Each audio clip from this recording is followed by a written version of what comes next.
Welcome to Wagons West. Thanks for joining us on Thursday, March the 7th at 6 p.m. every Thursday, Mountain Time, of course. And tonight we have some great guests on. We're going to be talking about the state of independent journalism, the importance of citizen journalism here in our modern world. And I have some exciting guests on tonight. As I said, we have independent journalist and independent MP, Mr. Jason Lavigne. Jason, thanks for coming on, sir. Thank you for having me, TJ. It's great to be here. Great. Joining us as well, all the way over from Asia, we have our good friend Donald Best, also an independent journalist. We're jealous of you right now over there in the warm weather. Swaddy krap. Swaddy krap. Yes, absolutely. Absolutely. And tonight as well, we are going to be joined by a gentleman all the way out from Quebec, Mr. Diego Machado. Diego, sir, thank you for coming on tonight. Hi, nice to meet you. Thank you for having me. Well, thanks for coming on. So why don't you guys take a round there and introduce yourselves and tell us a little bit about yourselves and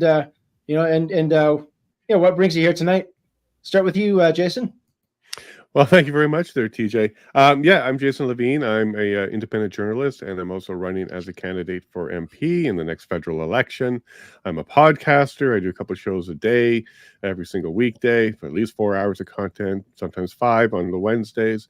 And I like to bring the stories that nobody else is bringing forward, especially mainstream media or legacy media or the matrix or Marxist corporate media, as Shadow Davis would call it.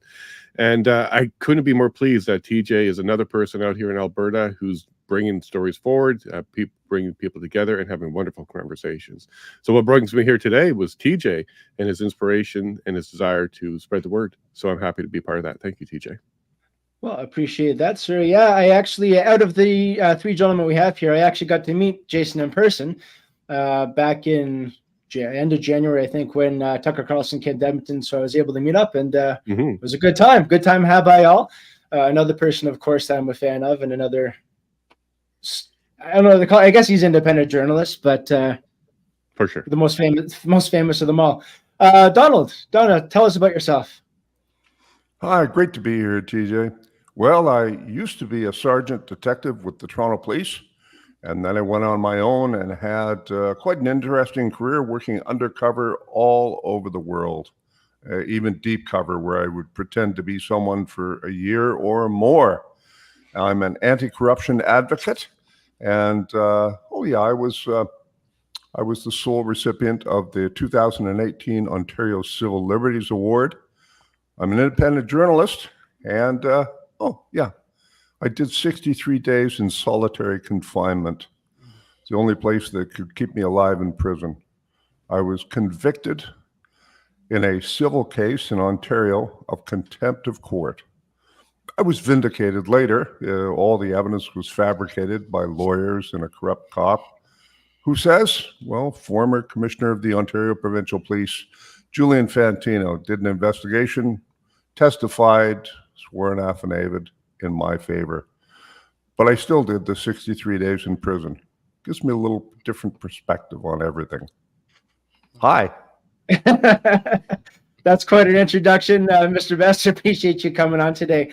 Diego, we're going to get to your story in depth, but why don't you give us just kind of a quick overview of what brings you here tonight, and in a little bit we'll dig into the details. Absolutely, it's my pleasure. First of all, I need to say that I am a French-speaking person, and English is my second official language. I'm trying to do my best, and I'm here to share my story and the history of my family. And the first thing that I need to say is I am a Canadian from immigrant origin. I used to work in Colombia as a human rights defender and a teacher. Then with my wife, who is a biologist, we took the decision to come to Canada as a skilled worker category, to have a family and contribute to society. It was very tough to have the same status here in Canada that we had in Colombia. But finally, 8 years after, we reached certain stability level with my wife, and she's now a nurse, a naturopathic practitioner. I am in international law field.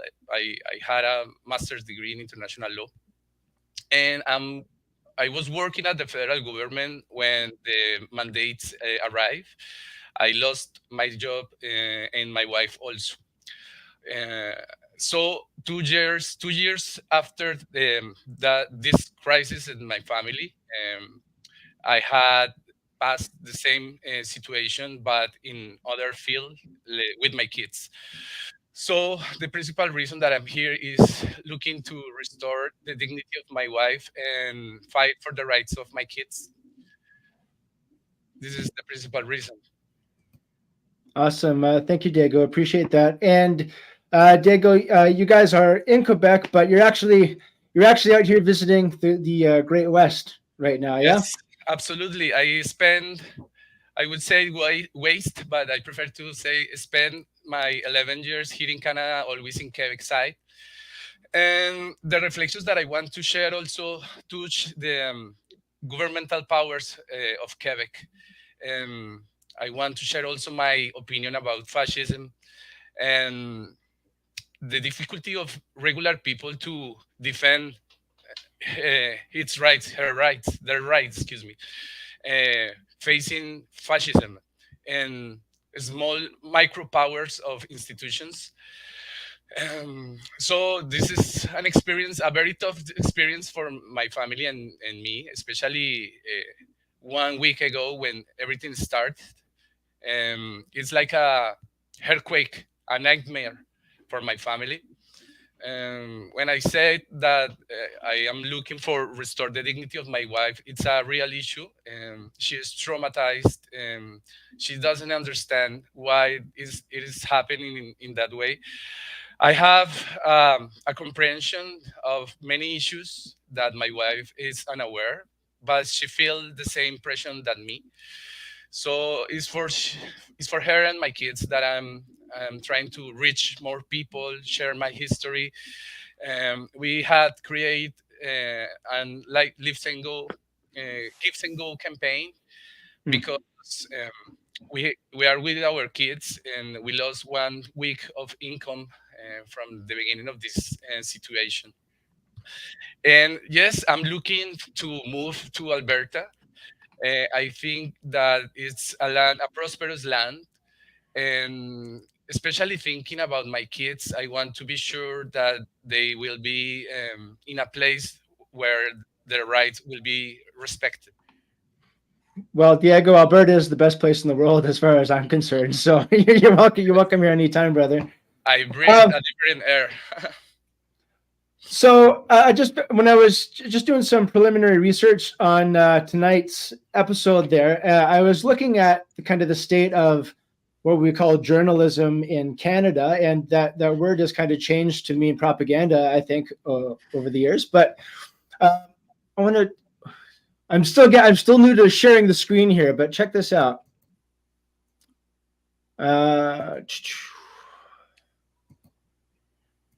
There you go. Okay, can you see this map? Nope. No. How about now? Do we see a map? Yeah. Yes. Okay, awesome. All right, so this is from Reporters Without Borders. So they're an organization that says that they stand up for free speech and freedom of the press worldwide. They're headquartered in Paris, in France, and so they're an international organization, and they actually rank Canada as 15th out of 180 countries in terms of freedom of the press. So we're like in the top 15, so they say. And when you click on Canada here, I thought this was really interesting. So it says, while Canada continues to demonstrate a strong commitment to international press freedom protections and practices, there is more room for progress, particularly with regards to press coverage involving the rights of Indigenous peoples and land disputes. But here it says I can click on See Country Fact File. So I do. And it talks about all the stuff about how the CBC is owned by the government, but how it's still basically nonpartisan. And we get down to the bottom here. This is what I found interesting. While journalists are typically safe to do their jobs in Canada, reporters covering the 2022 Freedom Convoy to protest vaccine mandates received death threats, were spat on, and were verbally and physically harassed. The window of a CBC Radio Canada vehicle was smashed. Online harassment poses a threat, especially to female and minority journalists. So, wow. Right? What do you make of this, guys? Well, they clearly victimized the CBC, and they left Rebel News out, and they left, canister being shot at a reporter, blood everywhere, bruises. They left all the alt media out of that particular statement. That's for sure.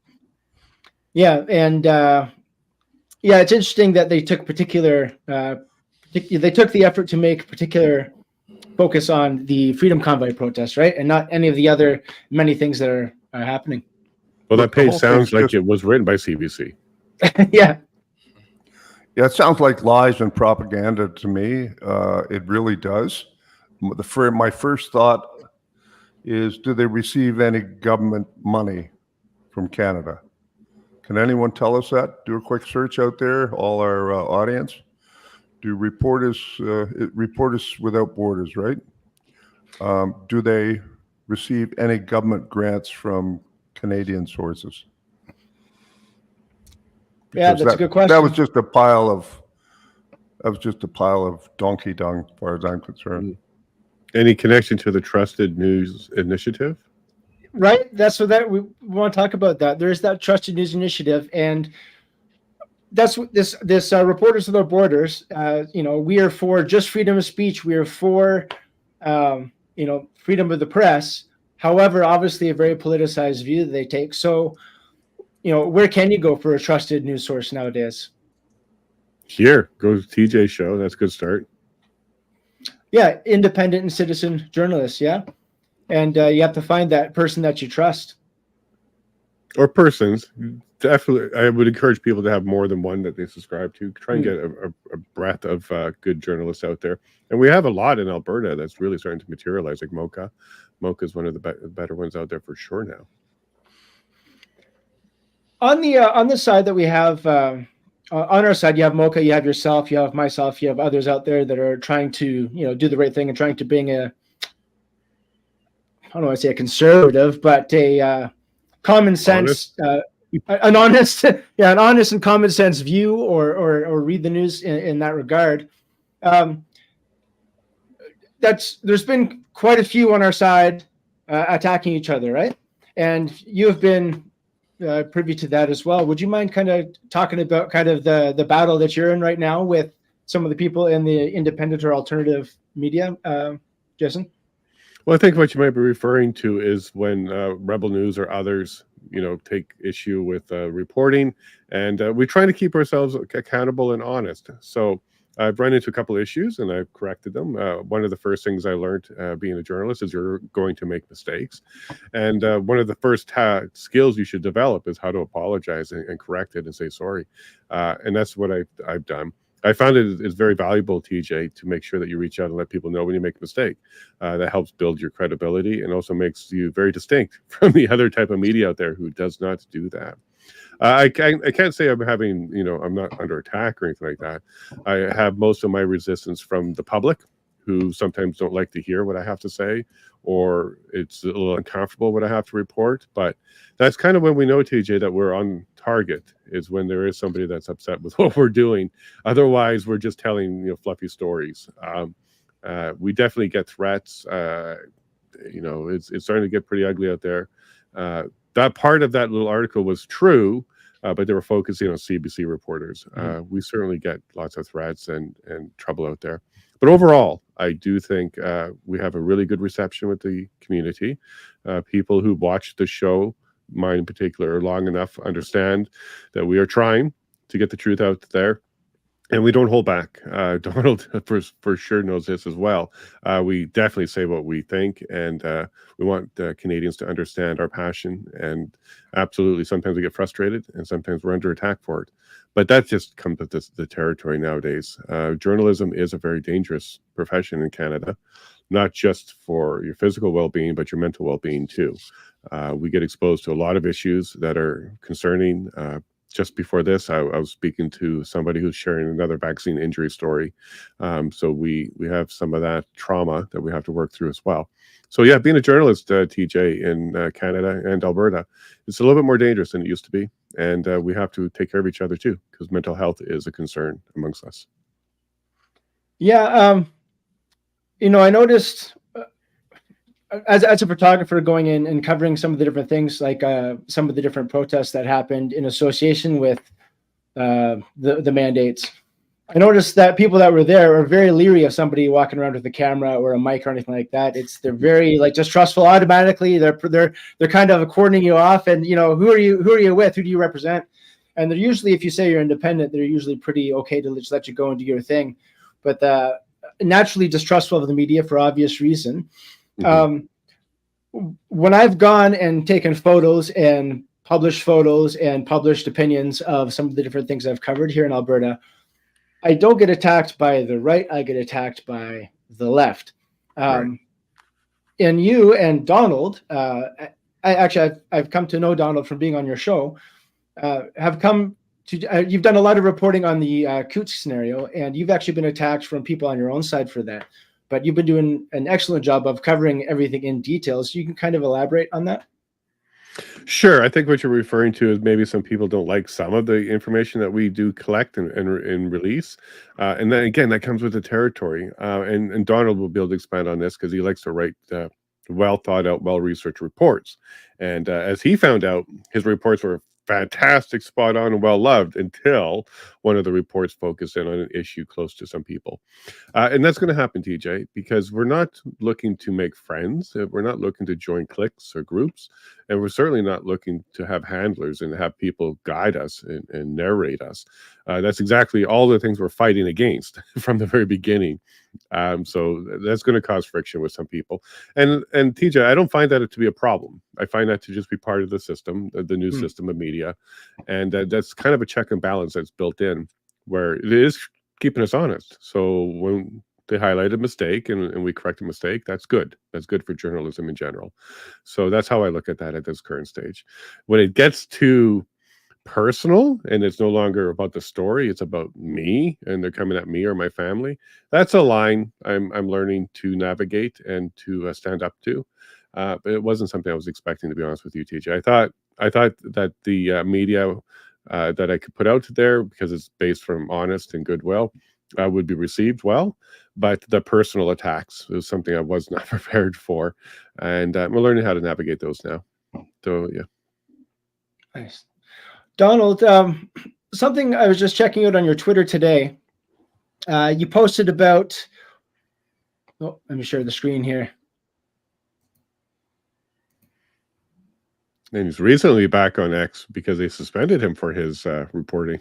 So My bad thoughts. They what? Hold on. Yeah. Let's talk about that before we go on to this clip here.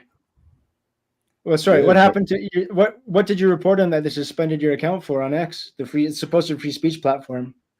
Yes, I said a bad word. I had bad thoughts, so I had to confess and take them down so that I could go ahead and report on everything else, specifically the Detective Helen Gruce case that I wanted to push because right now we have 9 days left to nominate Detective Helen Gruce of the Ottawa Police for Police Officer of the Year.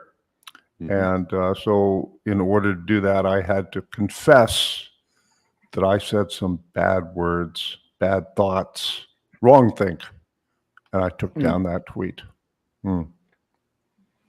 You've actually been doing a really good job drawing attention to Detective Gruce's case. And it's there's been a lot of battles and you've been reporting on a lot of them. And where do you see it going in an overall trend? Because I know that there's some that have been winning their cases and some that have been losing their cases.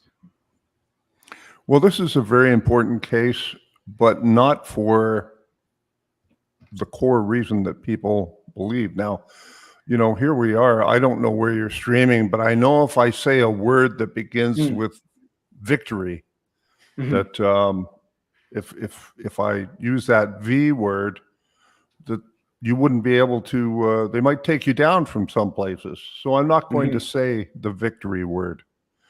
In any event, Detective Helen Gruce launched an independent, unauthorized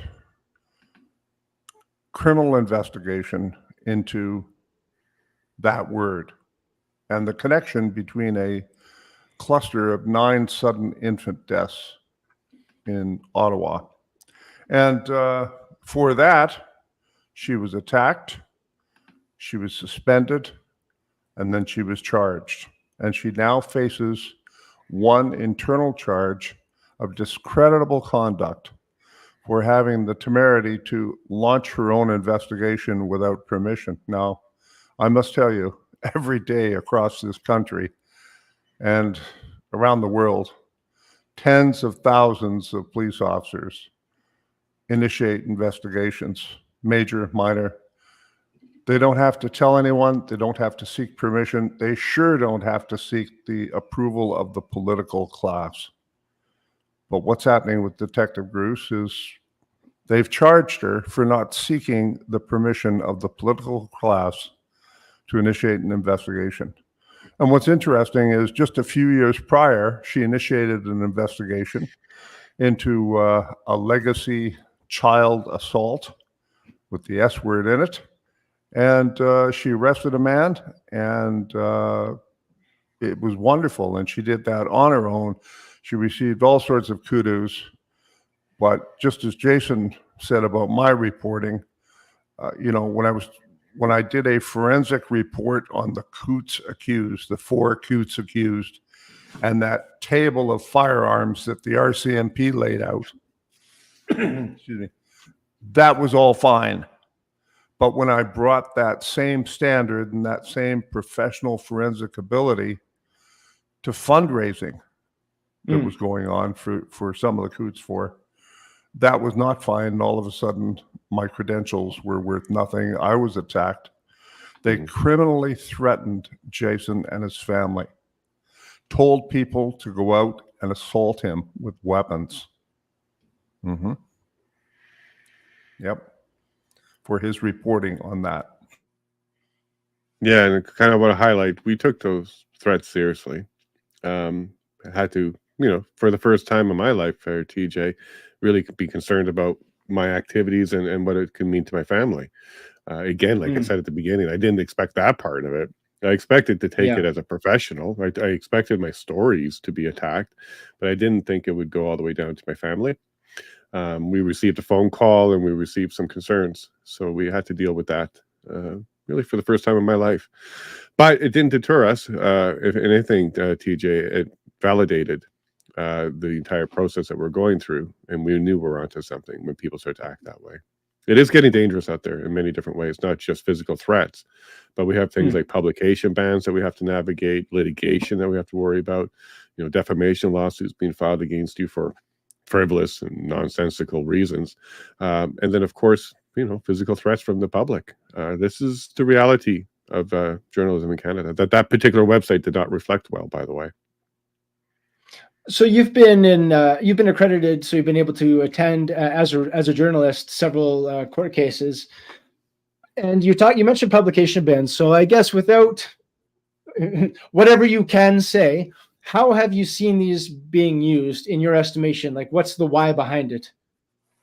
All right, so I'll just correct something quickly. Yes, I am accredited in Alberta, but I'm not recognized by the Alberta courts to be accredited.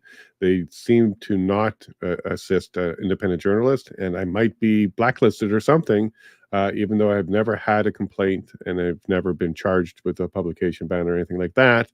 I do seem to be unable to get my court level validation from the Alberta courts in order to be a full-blown accredited journalist within the courtroom. So I am a citizen journalist. My accreditation means nothing in the Alberta courts at this stage. But what I have learned are the publication bans are being abused in Alberta. They go above and beyond the criminal code publication bans, which are in place to protect the trial by jury. And it looks like Alberta is abusing those. They're actually making them a lot more difficult to report on than even the criminal code provides. And we now need to look at things like injunctions within the Alberta courts just to fight against the fact that we can't talk about when I'm sitting in the Alberta court to watch the Coutts trial, pre-trial. I can't tell you much about that, my friend, unfortunately.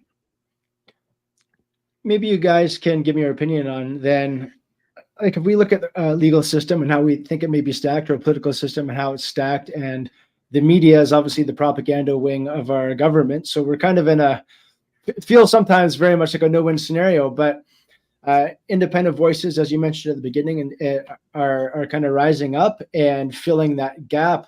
How effective do you think the public pressure is in that sense? Like how, what can we actually accomplish as independent journalists? That's a tough one. I'll go throw that to Donald, and then I'll take a crack at that. Well, first of all, one of the best independent journalists that I saw last year was a lady standing in her backyard during the forest fires out in British Columbia.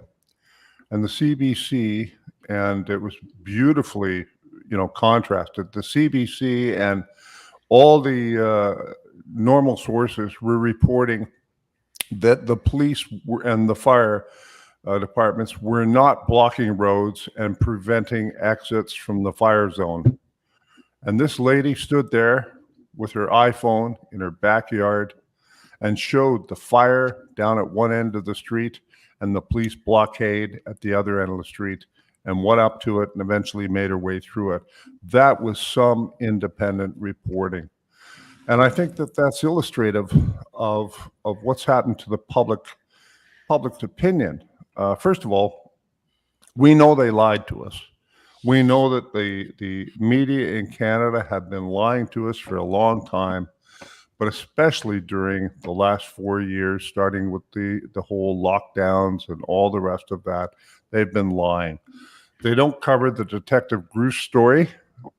Very rarely will they cover it, and only when there's some little piece of information that suits their narrative, but they wouldn't dare report on the truth of what's happening and the actual evidence that's been heard over a number of weeks in that courtroom or in that tribunal hearing room. They won't report on that. We know they're lying. We know they're government funded, and we know they do whatever the government says. And it's so true, follow the money. And many people are waking up to that. There's still a lot that believe whatever the CBC and the mainstream media say, but far fewer now than there's ever been before. Andy Lee is a great reporter. Love some of the work she's doing. Someone criticized her the other day on Twitter, and she said basically she gets more visits per day than the entire CBC during the hot hours, the scheduled evening hours. I thought that was absolutely true and really illustrative of what's happening with journalism. Now, I just want to say Reporters Without Borders, I just did a little bit of research on them. I didn't know. The Ford Foundation funds them very, very heavily out of the United States. And what are they like? Well, they like to fund depopulation initiatives. They love to fund adult education, arts, and free speech, but only in the lefty side. Contraception, law school clinics. They fund all sorts of law school clinics, but only for certain subjects and only in the leftist views. I'm looking at it right now. They just seem to, they have a political agenda, and it just fits in with that propaganda-laden display that you found from Reporters Without Borders. And the fact that they're majorly funded by the French government and by the Ford Foundation and some other like foundations, to me, that explains everything right there. Yep. If you allow me, I am not. Yeah, I found it. Sorry, go ahead. I'm not an expert in media, but I want to share my opinion also. Independent voices are needed, more than needed, in when police state is installed in a country. Um, I want to share, for example, the experience in Latin America in 1970, when a dictatorship is in a country, the only way to find an alternative place for victims is alternative media, independent media. And I think it's capital, the importance and the solidarity that we need to have with these courageous people that are in alternative media. The other thing is we cannot only reply the narrative, but we can create a new narrative. There is a lot of anonymous people, regular persons that are struggling right now, that are an example of resilience, and we need to give them voices. So for me, independent journalism is the tool to bring the voices of people who hasn't an opportunity to talk. And my goal, sharing my experience in my case, my family, my private life, is to show Canadians that everything is connected. My wife was victim of verbal abuse. She has aversion, and obviously the institution has also its version of Mm. facts. But the problem with victims is that they need to prove and prove and prove its own truth of the case. And nobody put in question the official version, Mm. but we questioning the dissident voices. For example, I saw many comments about the situation with the police department in Gatineau with our case, and Mm. the current thoughts were, oh, but something bad happened because the police was called. Like there are something weird in this case because normally the police department never go to so they try to portray my wife as a violent person. And this is the risk when we face fascism, is there is no a small place for dissident voices. The anomaly need to be suppressed, and for me alternative media is the way to give them voice to the anomaly of the system. So, before we continue there, Diego, I think it's probably a good time to familiarize people with your story. I saw it posted on X from Tamara Leach, and it was you sitting there telling your story of what happened with you and your children. And I'd love to hear from you about that. And yes, let's let the audience know about what brings you here. Thank you so much. It's not an easy moment for me, neither my family, but I want to take this opportunity to not only share my history, but first show that everything is connected, and that especially for people that are unaware of the gender gender ideology, because I agree that many people are already aware about that, but also many good people. And um, other reflection that I had is, okay, we talk normally that the fascists are the institutions, but all bad things in history and humankind history is allowed by good people also. Last week with my family, we were witness of the change of many people that in the beginning we trust, and then because they are obedient and they need to um, keep their job, etc., they betray us and don't believe us and block us. Friends of my kids, their parents never block us from all groups. So I think it's the moment to start with a context. There is a official program in daycare that promotes books with kids. We love books in my family. I am a fan of books. I was with my father reading from my young age. And for me, books are very important. Um, so from early age, my kids are related with books. Um, we are with our kids in following their educational program. So we are always reading with them this kind of content. But the last one that we received immediately give us like a red flag. The book is a distortion of a beautiful history. Goldilocks and the Mhm. Three Bears. Goldilocks and the Three Bears. Goldilocks. Yeah. Yeah, Goldilocks. Yeah. So in French here we have it up Boucle d'Or, which is you know In French, the original Goldilocks. name of the original book, Boucle d'Or, Mhm. no? Boucle d'Or. And Yeah. you can see that the subtlety of the name, this book is Boucle d'Or, no? The other is Yeah. Boucle d'Or. But the distortion in that book is special, and I'll take more time maybe tomorrow with Jason. We can go especially in details, but it relates the history of a nuclear family, Mhm. and they had a debate about dressing the kid like a girl. Oh, wow. And the parent beer say always, no, no, no, you're a boy, you don't need to do that. Was repetitive. You cannot do it, you cannot do it. But finally, a bad wolf dressed like a red riding little red riding hook. This is another history of Riding Hood. riding hood, excuse me. Appears and tell directly to the kid, yes, you can do it. If you want, you can do it. So immediately overpass the decision of the father.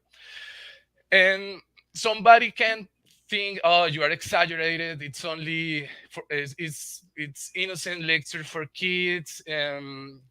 Those were the arguments of the institution, no? We need to fight against stereotypes. And the discussion that my wife had with the director was in these terms. The director think that we are a cultural family with stereotypes, a family with cultural stereotypes about gender, um, and always the argument of authority. When Mm. the director talked with my wife, the first thing that she put on the table was, "I have two master's degrees. This book is supported by science." Um, and I don't know, maybe you have another culture, another values, so we understand that. And for us, it's not question of values. Mm. Even I am not talking. I'm not talking about the fact the one kid wants to be dressed like a girl.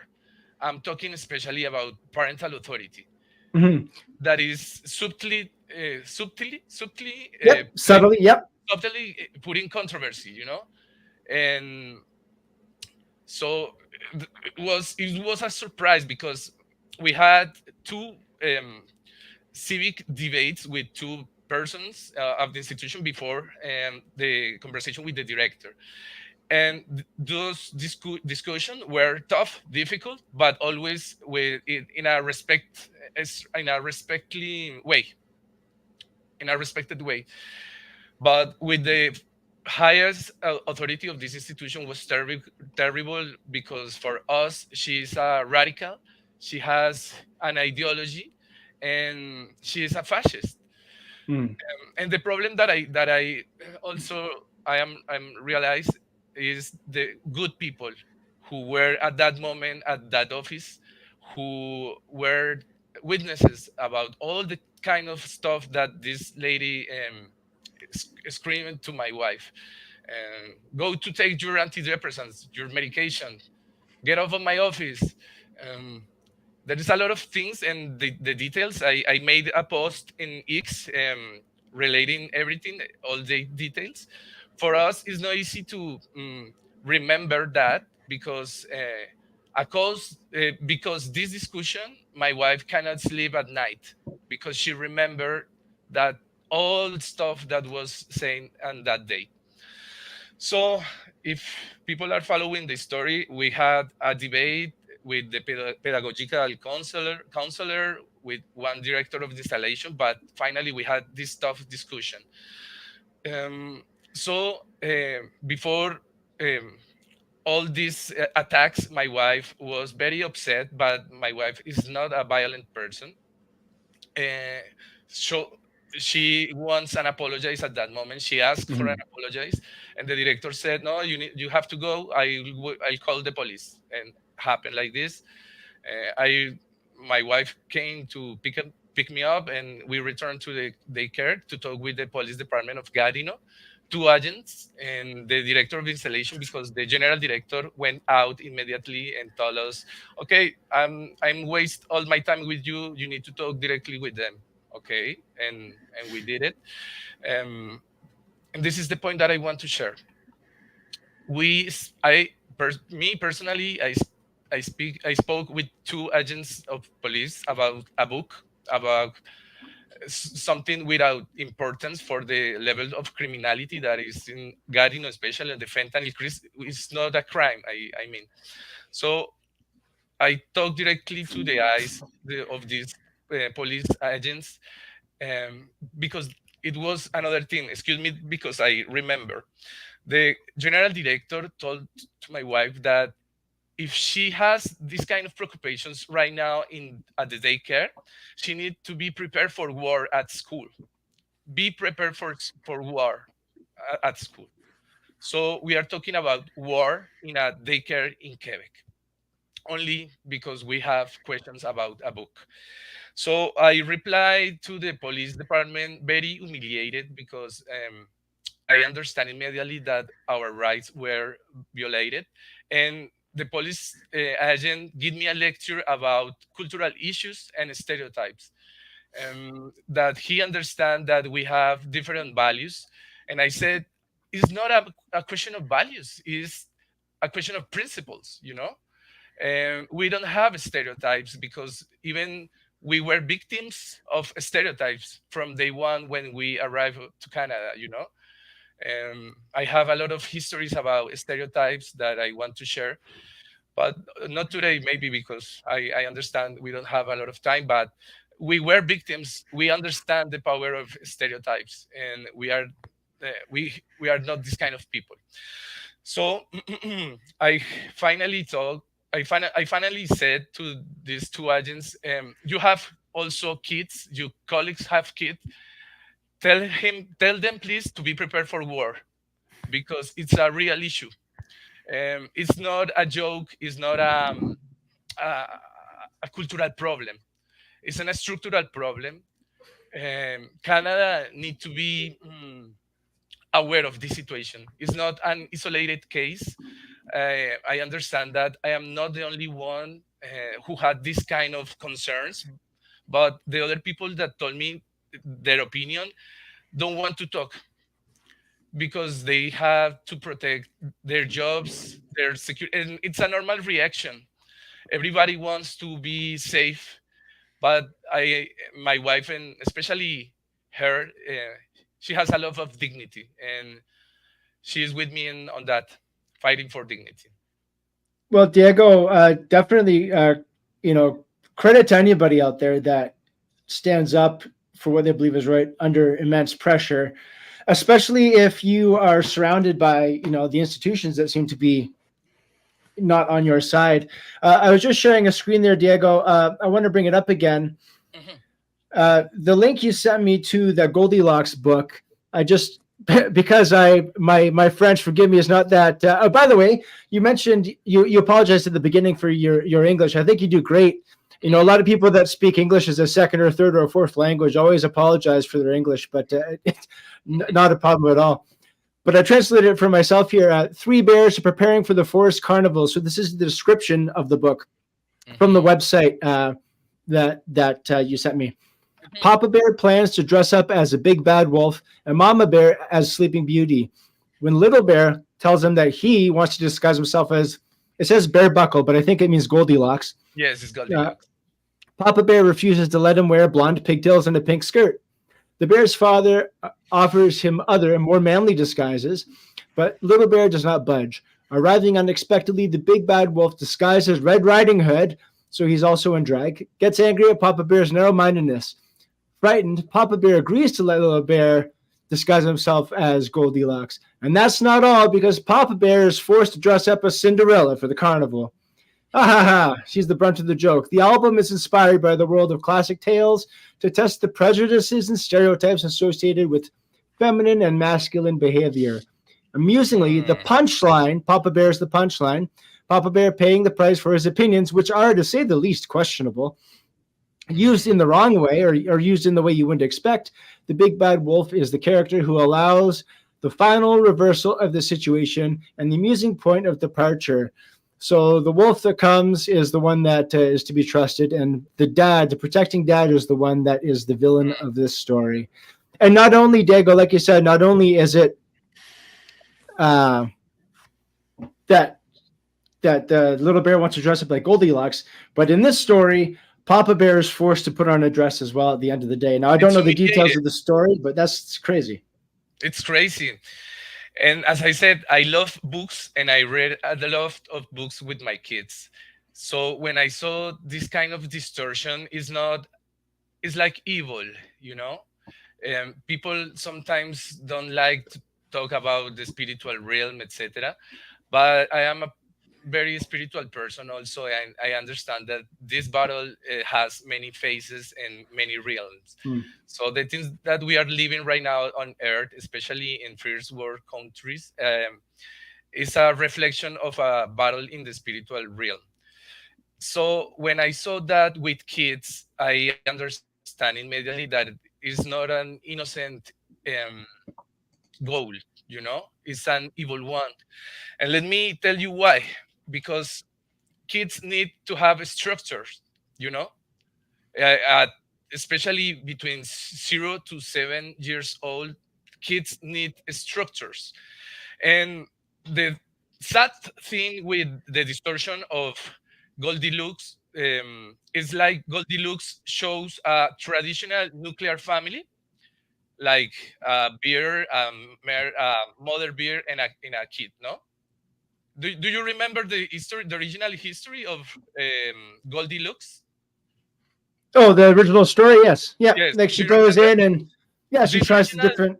Yes, this original history relates the history of a traditional family who has, each one has his bed, his bowl to eat, and his shirt. You know? Just the way they like it, you know, too Yes. hard, too cold, too soft, just right, you know. Exactly. There is a structure. And Goldilocks try one of them, and each different. So for me, it was terrible, the deception, you know, because I understand immediately the purpose of this kind of literature. And I don't want to ban books, but I want a chance to have a debate about books, you know. This kind of books need to be read with parents, and with the original histories, and teach kids what is good and what is evil. You know what I mean? Because if they understand that they are free to choose at young age permanent choices, like dressing in a change their nature, I mean, you know, we are lost as society. We need to be we need to protect our kids, because they are our future and the future of our country. So for me, it was terrible. Understand that. I am not an alarmist person, but I want people be aware about that, you know, especially people who are unaware of that, that are very busy working and giving the kids to the Caesar, because they are so busy to take care directly of their kids. You know what I mean? We cannot leave the kids alone in this kind of institutions. We need to be with them. You can see in this book, Diego and Donald, Jason, you can see how, and you can see that, like, watch any television show, any sitcom, whatever, you're gonna, you know, show me a strong, capable father, you know, and like that nuclear family. they're attacking the dad here. They're attacking, Yes. those structures. They're attacking the nuclear family, which is the foundation for society, right? So you said a couple of times, Diego, that your kids have to prepare for war, even going into kindergarten. How do you guys propose that we stop that? Outside of homeschooling and pulling your kids outside of the system, how do you guys propose we stop this from happening? It's my turn. Can I go? For me, it's not an easy time right now, but I understand that we'll pass for that moment, for also the benefit a greater good for other families. Obviously, homeschooling is an option, but I think also we need to take care of our institutions in a some way. Um, we pay a lot of taxes, and let me tell you something about Quebec. Almost 40% of our salary goes directly to the state of Quebec to have this kind of institutions.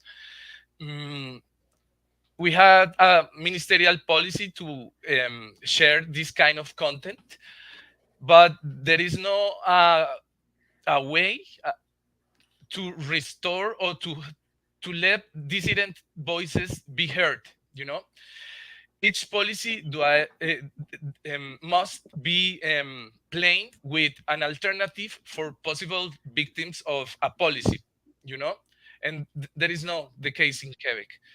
So my deception with Quebec is it's terrible. Um, for us, the immediate project is to restore our financial situation and think immediately in move to a safe place.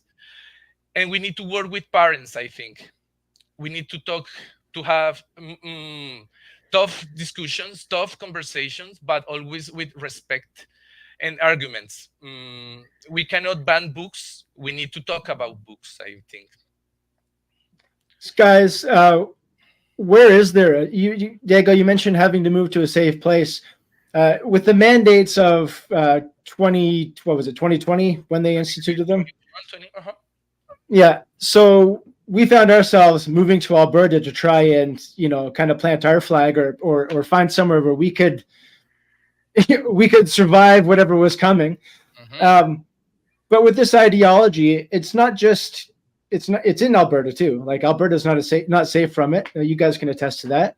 So where is there a safe place? Like, where is there to run? And if there's nowhere to run, how do we fight this wisely? I think that we need to rebuild our homes and our communities. The way to fight globalism is localism. And we fight this kind of doctrine in many layers also. So we need to build community around values. I think alternative media need to be our voices, dissident voices. It's true that this ideology is everywhere, especially United States, Canada, all first world nations. We need to fight with all we can, share information, make forums, debates, public debates about hard topics, and be together as citizens, because I don't have a lot of hope in political class. We need to take control and responsibility about our country. It's everywhere. Yep. It's humiliating for males. You know more than me what happened in army, no?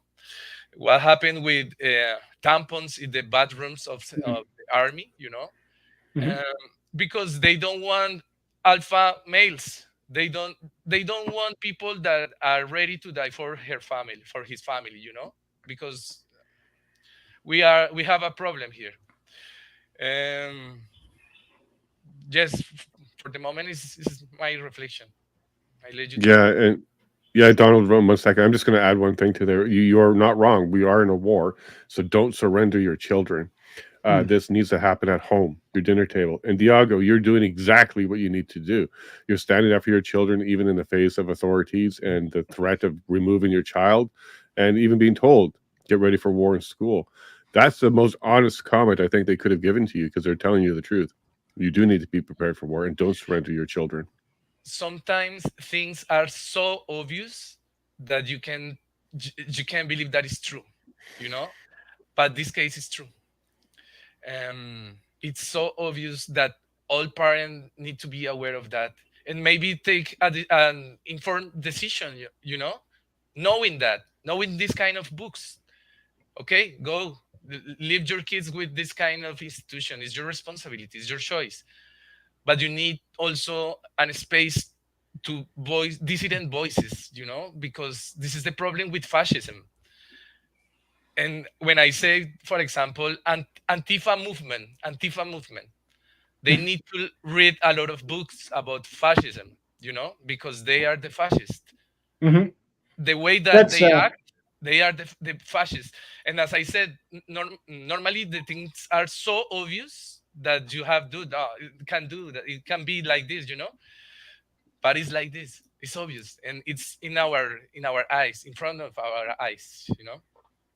that's the classic tool there, where they point at you and accuse you of doing the exact same thing that they're doing Mhm. themselves. And you know what? Confession through protection. Yeah. Yeah. Yes, I because I am really aware about the consequences of war. I used to live in a country that have a civil conflict for more than 15 years, 50 years. And as I said, I work with victims of that conflict, especially women.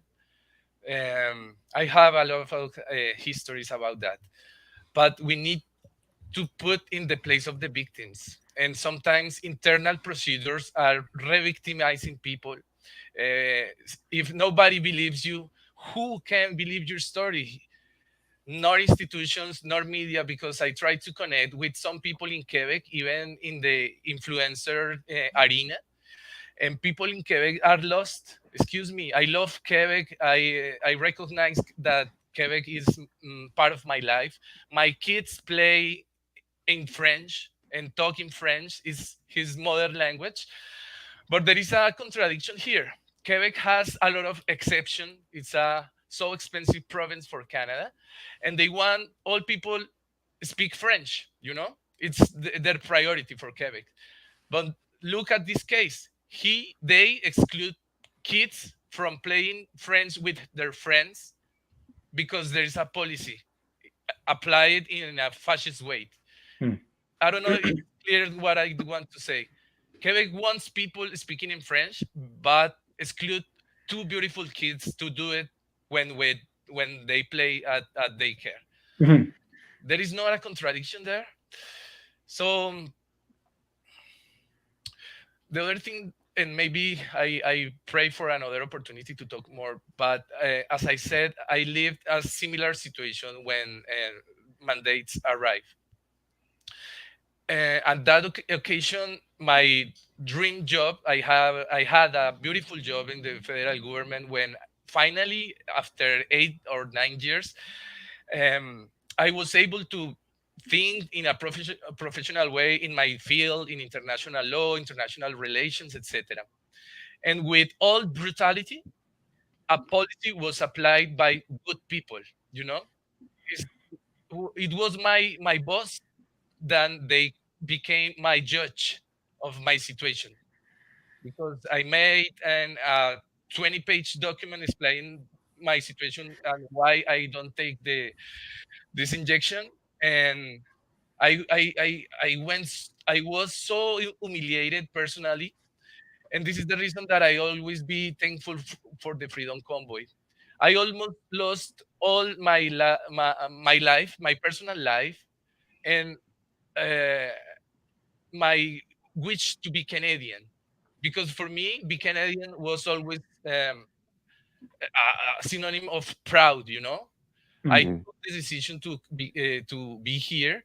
I never received a help in any way from government. I never received a subsidy, but I received attacks, violation of my rights. You know, and it's very similar because now I'm facing the same humiliation process, but it's not only me but people that I love with all my heart. So I understand that sometimes it's difficult to believe in people because we are living in a lie world, in a world of lies, you know.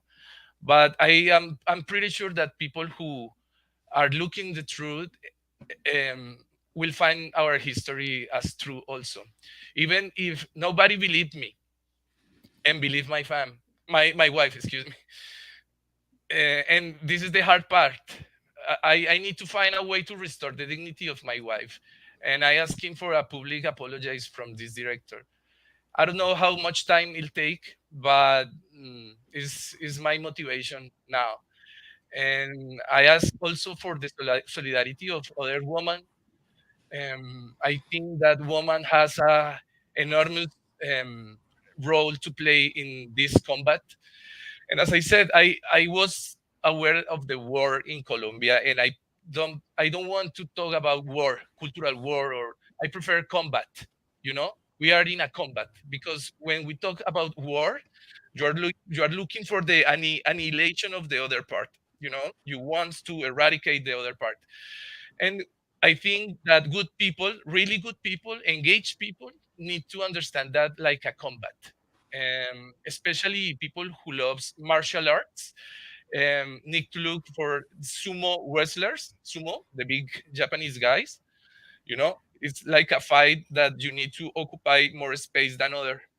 And when we talk about light and darkness, dark, light needs to occupy the place of the dark.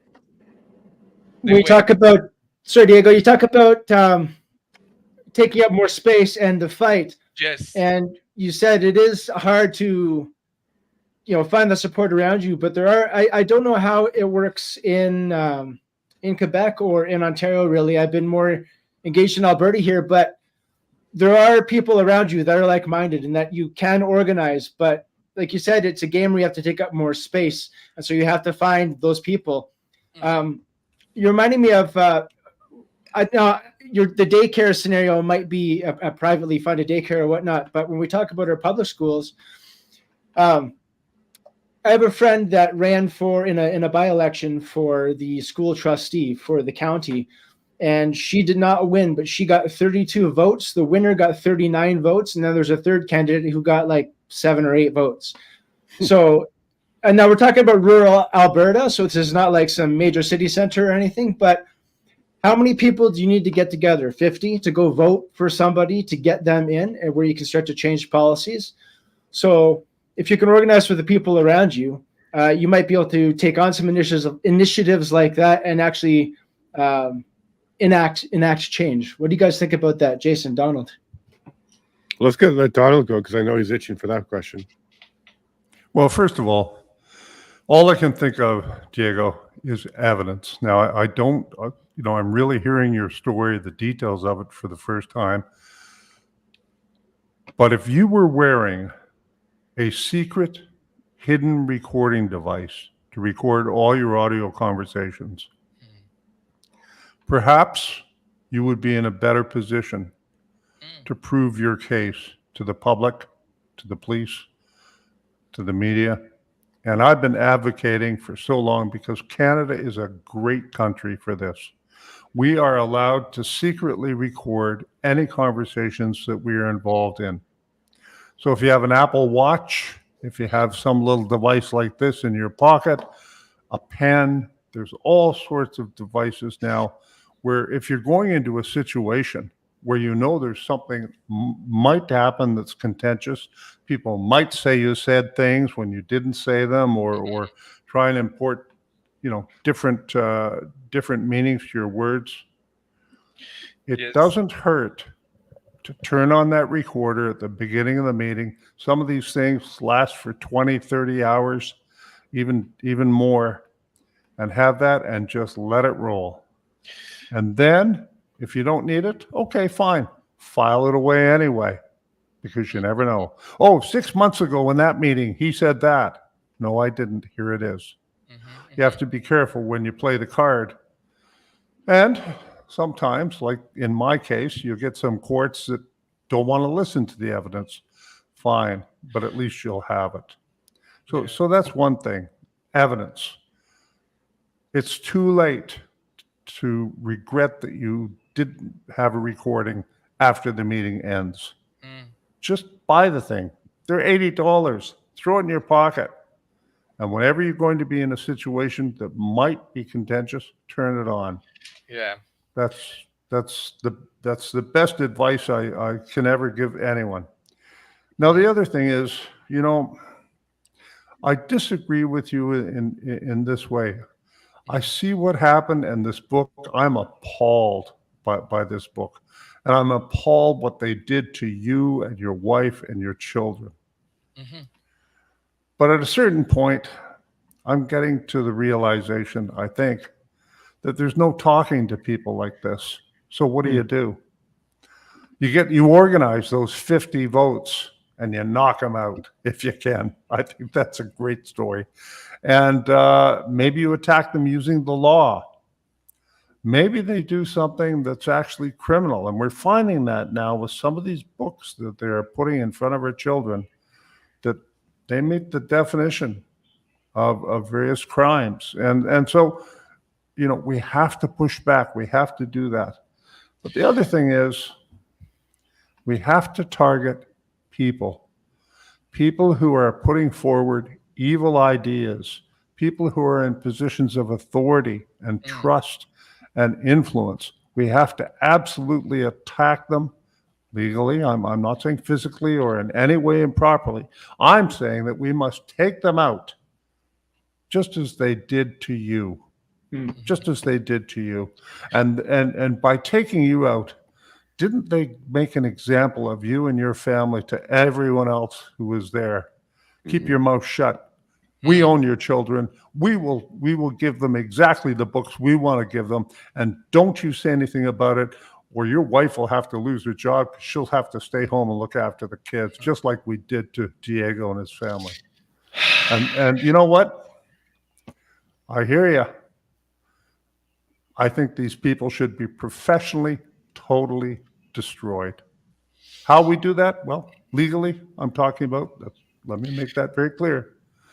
But we have to get these people, this cult, out of the positions of authority and power over our children. Mm. Yes, I take your advice with thank you. However, I believe in truth, and I know that in that context, it's important to record all conversation Mhm. because the authority is so powerful right now. The authority version, the official versions, etc. We felt we feel right now as being David, but still we want to remain in our truth. You know, Right, but had you had a recording, I my know question to you is, absolutely. And you know if you what? had a recording, would you be in a better position right now? I understand the human condition, but my wife is beautiful, but it's so innocent. And I told her, you needed to go with me because I understand more subjects and I have more arguments than she has, but she has hurt, and she went innocently thinking, oh, it's on another procedure, bureaucratic procedure in Quebec, but it was her worst experience here in Canada, I think. But thank you so much for the advice, and I think our determination is clear. For a better Canada, we need to talk about that, and we'll see what happens. Um, I want always also. I never ask for help in any way here in Canada, even if we don't have our family here. All our family is in Colombia, because I understand that we are able to work. And I love to work from the day three here in Canada. I start my work experience, but right now it's a little difficult for us, in financial terms. Um, so if you have your audience, and he can share the Give Single campaign, I'll be more than thankful. I not only money, because I understand we understand that our battle is also in other realm. So people who feel guided to pray, please pray for me, for my family and for all people that are suffering right now, because we understand that we are not the only ones that are suffering, and that there are people that has more difficult situation than ours. um, and I want to promise Canada to that all the things that I learned and how can we pass over this situation, we will share it with you when when time arrive. I'm very disappointed of the good people that at the beginning of this struggle tap the back of my wife saying, "Ah, we are with you, we are with you." But then he turned in the opposite side. The other thing that is important, my wife was banned for having a tough discussion with the director. I was banned also because I made a video about it. In my video, I never made a mention of this institution, neither the name of this lady. But it's my right. I have the rights to talk. We are living in a police state, it's true, but the legislation isn't passed, Hmm. and we have still some rights, so we need to talk. And because I made a video, everything changed also for my family. So where are the good people is my question, what happened with you? I We're on the understand. screen right now with you, So I was just gonna say, right here with your brother. and they're watching you talk right now too. There's well over 400 people or so watching this right now, So many and comments of support for Thank you, you my so man. much. And I asked for an space for my wife because I reached out an independent journalist in Quebec that is French speaking person. My wife speaks more French than English, obviously. And I understand that she is living a healing process that where it's very important to talk about her trauma. I tried to convince this journalist because this is the other word, excuse me, a strange thing. We need to prove our truth. So this journalist, okay, give me your papers, give me your documents. I gave them everything, and maybe she understand that we have two versions of the facts, and maybe we are not talking all the truth. And I don't care if people believe me or not, but I need to share that. You know mhm. what I mean? People who wants to believe, please, and people who has observation is normal. It's a little surprising that people put questions about this kind of histories and never put questions about official histories, official version. So it seems like we are all like in the movie Matrix, we are all agents. We can all be agents and be a police. We don't need only Trudeau. We have a lot of police around us. I don't know if it's clear my comment. Well, before I run, because I do have to run here, TJ, I do want to thank Diego for being brave to bring this forward to us, and we definitely have to keep this message going. And Diego, thank you very much for agreeing to be on the show tomorrow morning with Donald Yes, and my I. pleasure. We're going to have 2 hours, and we're going to get right into more of the story with you and share it out there. I do think there's some action items that should be done. Who publishes this book? Maybe we should be writing letters to them. Mhm. Who approved this book? We should maybe write letters to them, and don't be afraid to continue to share your story. There are going to be more consequences, Diego, but you're in good hands. There's some good people around there, and you must be over the target if they're making these kind of threats to you. That story is appalling, but that story shows the agenda full-heartedly, because that story shows how there's duress on the father, humiliation on the father, and calling out his narrow-mindedness as if it's a problem. That story is highlighting exactly what this agenda is doing. So I'm pretty appalled by it, but I'm thankful that it exists because we can use that as an example of what our kids are being exposed to. And you're on the right path. Moving your family to where they're going to be safer is a good idea. And it's so sad that you're going to have to leave your home to find that, because it doesn't sound like your community is supporting you on this one. No, it's sad, sad but true. So we need to face that. In is disappointed, but it's human nature. is I need to give to my wife some comfort also, because she's feeling right now very bad. People who before were our friends that are blocked from groups of Yeah. chats. We need to see in a grocery store the same people who think that we are cultural Neanderthal people. So I have a lot to say, but keep it by the moment like this. I'm very happy and very thankful with you to give me this opportunity. It's not the last time. I hope that we can share many topics with you and all your audience.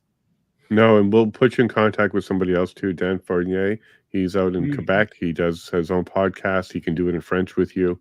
Oh, with my wife, please, because Yeah. it's for her. She needs to talk. She speak more French, and for all, it's a message also for all women and all men. We need to talk. Don't be afraid. You have all to do it. Don't be afraid. And then Glorienne Blaze, she'd be a wonderful Glorian contact for for you. Quebec Yeah. it's a very good example of what is happening. There's a lot of angels out there, Diago. You've entered the community now. We know who you are. Tamara is a big supporter of you. I And love we'll definitely Camara, and I ask also for a public apology of all people who talk without knowing are who you she. going to are you going to Swift Current on Saturday to see Tamara? Absolutely, I have the chance, and for me, I am a blessed person. I'm Yeah, very I may be there as well, so I might be Oh, able to awesome. shake your hand. awesome, Oh, amazing. Yeah, amazing. we're working on those plans right now, so we should know soon. But if I can make it, I'd love to shake that hand of yours. But we'll certainly see you tomorrow morning with Donald as well. My pleasure. Jason, where do they find what time and where? Where can people watch that? You can go to lavigneshow.com to find all my links. We're on Rumble, X, Facebook, and we probably will be on YouTube for this episode tomorrow. And 6 a.m. Mountain, 8 a.m. Eastern, and then you can catch the replay shortly after it's completed. We do post a replay, so you can watch that if you can't make it at that time. But it will be Donald, myself, and Diago, and we're definitely going to go into this book, Diago's history, what brought him to Canada, and why he's fleeing already. Awesome. Well, not awesome that you're fleeing already, but awesome that you're going to be sharing that story tomorrow morning. And I appreciate that. And just in the bottom of the screen, we again have the Give, Send, Go there. If you'd like to help out Diego and his wife, is it Paola? Is your wife? It's Paola. Yes, Paola. And their family and what they're going through now. Support a brother, support a family, and together we win, but we have to support each other. So please do consider, if you can, go to the Give, Send, Go and donate whatever you can to help him and his family get through this battle that they are in. Jason, thank you so much for coming on, sir. My pleasure, and thanks for having Diago on. This is a very important story, so I really appreciate that you're breaking into these stories now, TJ, and I couldn't be more happy. We need more voices out there, so thank you for sharing yours. I appreciate that, guys. I guess we'll call it a day. We'll call it a day after this. We actually have right now, as I speak, the Alberta Pension Plan is a group promoting the pension plan is holding a public meeting across the street at the multiplex here. So I helped them set that up. So I got to go over and join them there and show face. But I appreciate all you guys coming on today. Diego, look forward to seeing you tomorrow on Jason Lavigne's show. Donald, thank you for coming on today. And Jason as well. Thank you for coming on and sharing about what you guys are up to and for helping bring some light to Diego's story. I appreciate that. Merci beaucoup. Au revoir, monsieur. Comme ça. Merci à vous. Thank you, Jason. Thank you, Donald. TJ, from the bottom of my heart, thank you so much. Merci beaucoup. See you soon. Cheers, guys. Take care. Au revoir. Au revoir, les amis. Merci. Okay, guys. Well, there we have it. And remember, every Thursday at 6 p.m. Mountain Time, 8 p.m. Eastern Time, we are here for Wagons West. Appreciate you all, and thanks for tuning in.